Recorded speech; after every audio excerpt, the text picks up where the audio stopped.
Good morning, YouTube. Welcome to the TD Watkins Show. I know it's not Sunday morning, it's Wednesday, and I said I wasn't going to come on here any day but Sunday. And of course, this isn't a gospel show, but I had to come on here today because I want to talk to you about a few things. My main concern today is the killing fields of Tennessee, and that's our penitentiaries. Now, believe me, I'm not an advocate for, you know, coddling anybody that's in trouble. I have a son that's in trouble. I'm not an advocate for coddling him because he know what he was doing. But what I do feel is that we can't put them in there in gladiator situations. Why are why is it that you have minimum and maximum security mixed together? And the only thing that I can come up with for that is it's entertainment for the officers. Yesterday, my son was telling me that his cellie had went somewhere outside of the cell and came back in. He had been stabbed, and so the cellie's in a gang. His own gang member stabbed him. My son trying to hold pressure, and the officers, when he goes out to get an officer to help his cellie, they're getting ready to try to take my son into custody. But the guy that actually did the stabbing, who's been there for 28 years, just got off a max. 28 years, several murders. He told him, he said, young dude didn't do that. I did that. And so, of course, they had to let my son go and get him because that's who stabbed him. It was the other guy. But I have talked to I've asked them before, what can we do as a community here in Tennessee to help so when the prisoners come out, they won't go right back? What if they don't have family? What if they don't have anything? What can we do? And it's expensive to live here now. It hadn't always been, but now it is. So I've asked them, what can we do about this situation? I was told, hey, it's nothing you could do about it. It's up to them if they want to stay out. A lot of them want to stay out, but they have to be able to get a job. They have to be able to get housing.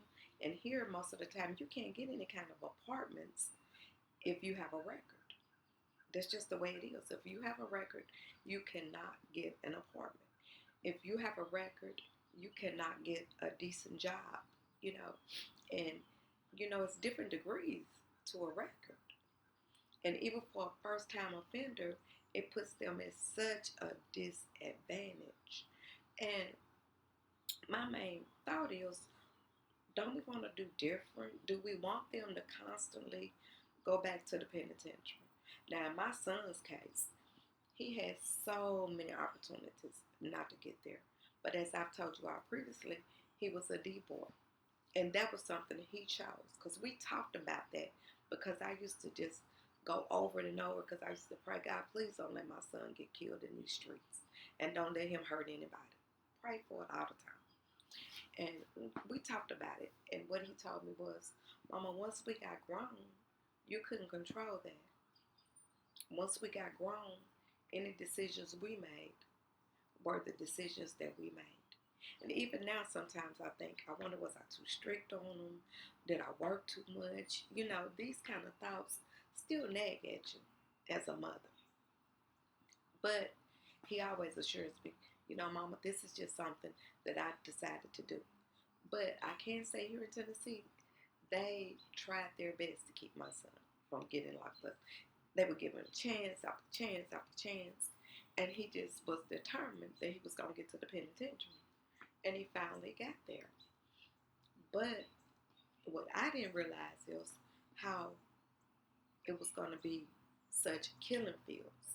I didn't realize how these young African American men, they do not respect themselves. They don't respect anybody else. There's no code of ethic. It's just like, go for what you know. Go for what you know. And every time I think about it, it makes me so incredibly sad that, is this the best that we have? How did they get like that, including my kid? How did you get like that? What happened that it wasn't okay to just get up and go to work every day? What happened that you just had to make fast money? What happened that you're willing? Because even in selling D, you're gonna you're destroying your community. How did we get to a point that we had no pride? Absolutely no pride. And I want you all to comment on this and just, I want to talk about it. I want to talk about it with other parents that are going through it.